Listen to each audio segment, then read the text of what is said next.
Imagine if a single handshake, or the closure of a nation's airspace, could unleash a new and unpredictable age for Europe.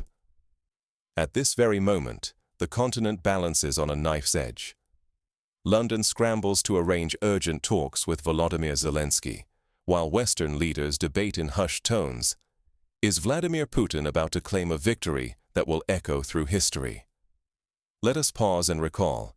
History is filled with moments when tiny, seemingly mundane actions, such as the refusal of a passage or an unexpected diplomatic gesture, have exploded into crises.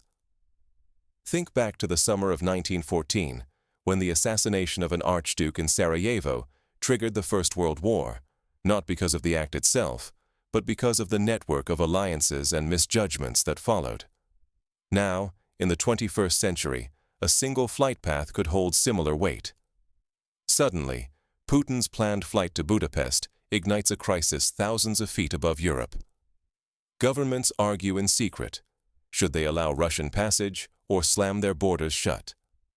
The simple decision of whether to fly over Poland or Bulgaria now threatens to upend alliances, deepen rivalries, and send shockwaves across the continent. To fully grasp the stakes, consider the precedent of airspace closures in recent decades. In 2018, several European nations barred Syrian President Bashar al-Assad's aircraft from flying through their skies. The diplomatic repercussions rippled for months, straining relations well beyond the Middle East. Now, with Russia and NATO countries involved, the implications could be exponentially greater. Powerful players circle like vultures. Donald Trump stirs the waters with cryptic pronouncements about Ukraine's fate. In Berlin, Chancellor Friedrich Merz's radical rhetoric rattles Germany's political establishment and sparks outrage in the streets. Every European capital faces split-second choices, each one risking new fractures among allies, weakened partnerships, or even the eruption of open conflict. Every leader faces a different kind of internal pressure. In Paris, President Macron must weigh the demands of a restive electorate, still scarred by recent riots, against the expectations of France's allies. In Rome, Prime Minister Giorgia Meloni's coalition, already fragile, debates whether to support a hardline stance or seek compromise, fearing that either choice may provoke political chaos at home. The air pulses with anxiety as diplomats and leaders race the clock. The world watches, breath held, as negotiations approach, talks that could redraw Europe's borders and forever alter the balance of power. Who are the key players in this high-stakes drama? How did Europe find itself balanced so precariously on the edge of a generational turning point? To understand what is truly at risk, we must unravel the web of alliances, ambitions, and personal rivalries that brought Europe to this moment. The players behind the headlines are shaping a future none can fully predict. Behind every headline, there are hidden deals and old wounds shaping Europe's destiny. The Treaty of Versailles, the Helsinki Accords, the expansion of NATO eastward, each decision, made in smoky rooms and gilded halls, has left scars that shape today's calculations. Today, Western media are ablaze with rumors of a so-called Putin victory. In London, top leaders, including Volodymyr Zelensky, scramble to emergency meetings. Across European capitals, anxiety is palpable. These gatherings are not mere diplomatic rituals. They are desperate efforts to hold together a fragile unity as the continent faces a storm of make-or-break decisions. Insider whispers claim Vladimir Putin is planning an extraordinary show of force. His rumored flight over European airspace to Budapest is not just a logistical maneuver, it is a direct provocation. Each country along his route must choose. Will they permit his passage or block it and risk confrontation? These choices reopen old fissures at the heart of Europe's alliance. Meanwhile, Donald Trump delivers cryptic statements about Ukraine's fate. His words reverberate through power corridors, sowing uncertainty and suspicion. Every phrase is parsed, every silence scrutinized. Is America preparing to turn away from its oldest allies? Or is this just another bargaining tactic in a high-stakes game? In Germany, political turmoil threatens to spin out of control. Chancellor Friedrich Merz, under relentless pressure, shifts to hardline rhetoric in a bid to rally his party and quiet public fury. Instead, his gamble backfires, igniting fresh protests and deepening the crisis consuming the nation. What hangs in the balance is more than a summit's outcome. The very stability of Europe, the credibility of its institutions, and the survival of democratic ideals are all at risk. Instability now spreads at the speed of rumor, crossing borders and disrupting lives long before leaders can respond. Yet beneath the surface, it is the secret negotiations and shifting alliances, far from the public eye, that threaten to plunge Europe into even greater chaos. The story of the Yalta Conference in 1945 comes to mind, where Allied leaders carved up post-war Europe. Decisions made in secret then reverberate still. Today's closed-door talks may prove just as consequential. Only a handful of insiders know what is truly being decided behind closed doors. As the public waits, the next move could reshape the fate of an entire continent. When every exit is barricaded, what do you surrender first, your safety or your soul? This is the agonizing question twisting through Europe as the specter of a Trump-Putin summit in Budapest looms ever closer. Inside shuttered rooms, the machinery of diplomacy grinds relentlessly. Sergei Lavrov and Marco Rubio are preparing for fraught negotiations, while whispers multiply of a historic meeting between the Russian and American presidents on Hungarian ground. Every step is enveloped in doubt. Bulgaria has taken a bold leap, hinting it may open its skies to Putin's plane. With that single move, Sofia shatters the uneasy front, and all eyes turn westward, especially toward Poland. The stakes for Warsaw have never been higher. Poland now faces an impossible fork in the road. Deny Putin overflight and risk incurring Trump's wrath, accused of derailing peace. Allow passage and stand accused of capitulating to a man reviled across Europe as a war criminal. Privately, Polish leaders pray Moscow will chart another course, but the situation remains volatile. The shadow of the Smolensk catastrophe, when Poland's president and senior officials perished in a plane crash over Russian soil more than a decade ago, hangs over every conversation. That disaster in 2010 is a chilling reminder. Choices made in moments like these can echo in tragedy for generations. Think back to other aviation crises. In 1983, the downing of Korean Airlines Flight 007 by Soviet jets nearly sparked a superpower confrontation. In 2001, the terrorist attacks on the United States forced all North American airspace to close, an act of unprecedented coordination and fear. Today, European skies are once again the stage for drama, with consequences that could extend far beyond the region. In the north, the Baltic states, led by Lithuania, have taken a hard line. Overflight is non-negotiable. Lithuanian officials evoke the ideals of Europe and insist that Putin's rightful destination should be The Hague, not the heart of the continent. Tension has driven the Kremlin to shroud its flight path in secrecy. Across Europe, governments and citizens alike watch and wait, uncertain which borders Putin will cross, or what signals those choices will send to friends and foes alike. Europe's unity is now brittle. Each decision risks splintering the alliance, tarnishing reputations, or exposing dangerous fractures in collective security. The fallout from a single corridor could embolden adversaries or estrange allies, shifting the continent's balance for years to come. Beneath the roar of headlines and the scramble of statecraft, quieter voices are fighting not to disappear. Next, we turn to those on the margins, who refuse to be swept aside by the high drama at Europe's center. As the focus narrows, the human cost and personal battles behind the diplomatic crisis come into sharper relief. Their stories reveal what is truly at stake beyond the closed doors of power. What happens when trust fractures, between supposed allies, or between citizens and those who govern them? The fate of Europe now teeters on a knife's edge, with warning signals multiplying across the continent. After being sidelined from the pivotal Budapest talks, President Zelensky urgently flies to London. His mission is desperate: secure real safety guarantees for Ukraine, as the feeling of abandonment by Western partners deepens with each passing day. European diplomats are raising red flags. Some insist that any peace process excluding Ukraine is built on sand. Without Kiev's voice present, any supposed settlement risks becoming nothing more than an illusion. At the same time, hopes for robust Western support are evaporating. The United States is stalling the Group of Seven's plan to deploy frozen Russian assets as aid, warning of global instability. For many in Kyiv, this hesitation looks less like prudence and more like a signal of retreat.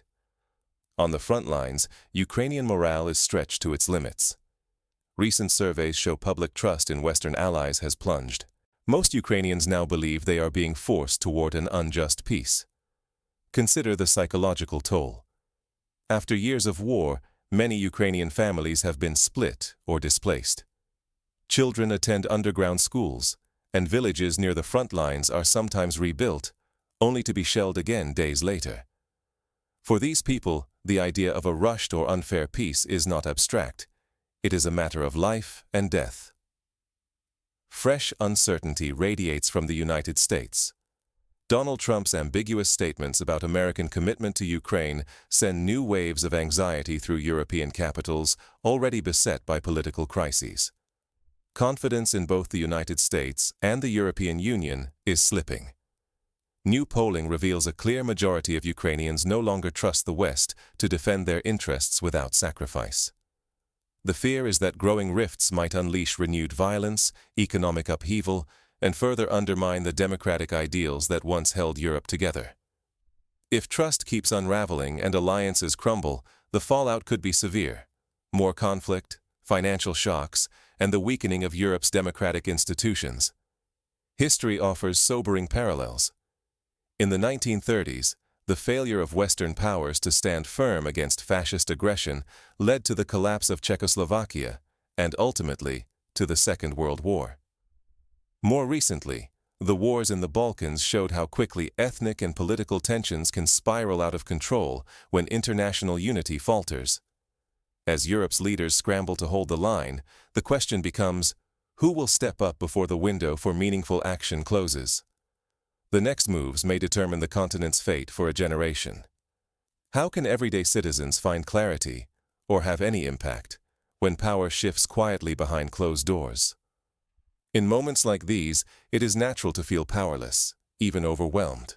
But grasping how these crises are connected is the first step to staying informed, and not falling prey to misinformation.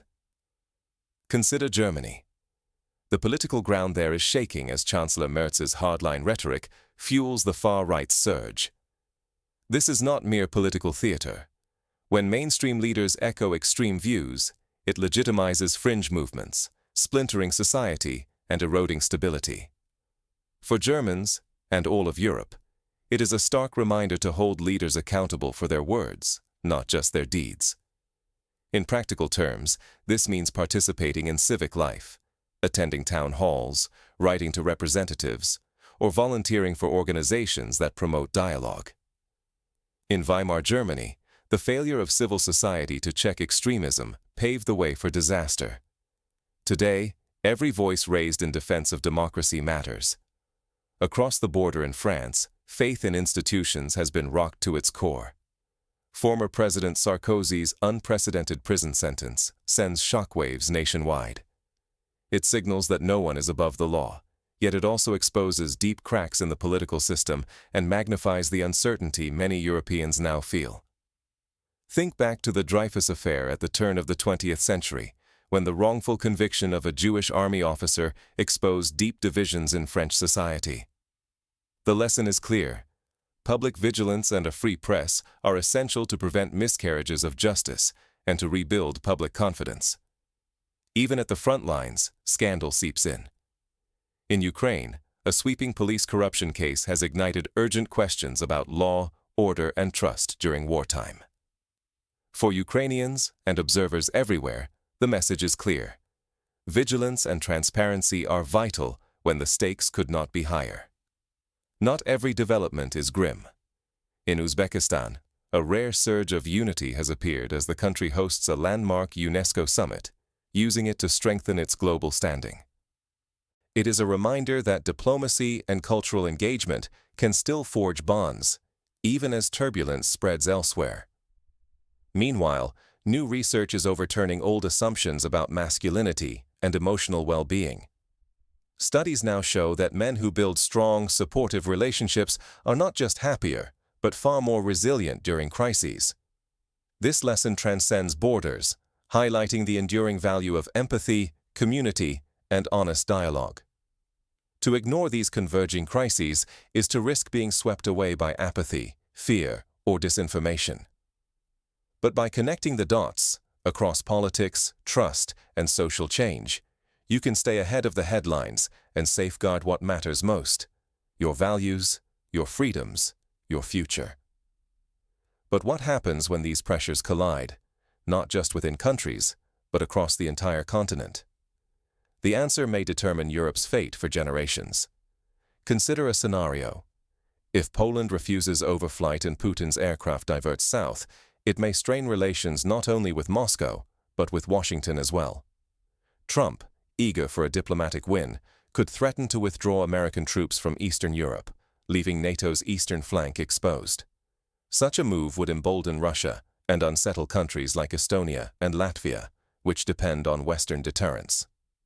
Alternatively, should European leaders acquiesce and allow Putin's passage, they risk unleashing a domestic backlash. Protests could erupt from Prague to Paris as citizens accuse their governments of betraying Ukraine and democratic values. Populist parties may seize the moment, exploiting disillusionment to gain ground, fracturing the political center still further. The economic impact could also be profound. Markets hate uncertainty. A diplomatic crisis of this scale could send the euro tumbling, drive up energy prices, and spook investors. Memories of the 2008 financial crisis still haunt the continent, when a sudden loss of confidence triggered years of recession and austerity. Today, Europe's economic recovery remains fragile, and renewed instability could reverse hard-won gains. History is never written in silence.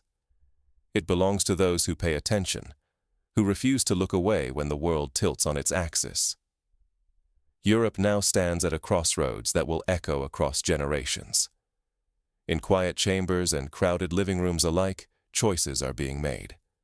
Each decision, by leaders and citizens, has the potential to tip the balance of the continent's future. Nothing is inevitable. If we turn away or grow complacent, vital moments can slip by, unchallenged. Such lapses leave room for borders to shift, freedoms to erode, and the trust that millions place in their institutions to fracture. When we disengage, we surrender the power to shape our future to those whose interests may oppose our own. The stakes are immediate and real. The safety of our streets, the price of bread, the strength of our schools, the heartbeat of democracy itself. From Berlin to Warsaw to Budapest, tension thrums beneath the surface. Every choice made now is heavy with consequence. This is not just a story for politicians or distant capitals. It is about each citizen, about the urgency of being informed, involved, and unafraid to ask hard questions. The risk is clear. If we stop watching, decisions will be made for us, behind closed doors, and everyone will bear the cost. Diplomacy wavers. Security hangs by a thread. Democracy is not promised, but demanded. So ask yourself, will you stand by, or will you claim your place in shaping what comes next? If you are wondering what practical steps you can take, start small. Subscribe to independent news sources. Fact-check information before sharing. Support organizations that promote transparency and dialogue, and talk to your neighbors about the issues facing your community. Remember, democracy is not a spectator sport. Every conversation, every vote, every act of engagement helps build the resilience that Europe needs to weather the storms ahead. The choices unfolding now are more than news. They are the seeds of the future. Will Europe fracture or find a new unity? Will democracy retreat or emerge stronger? The answers depend on what each of us does, today and tomorrow. Stay vigilant. Stay curious. The fate of a continent may depend not on the deals struck in distant capitals, but on the courage and attention of its people. In the end, history rewards those who watch, who act, and who refuse to let the future be written without their voice.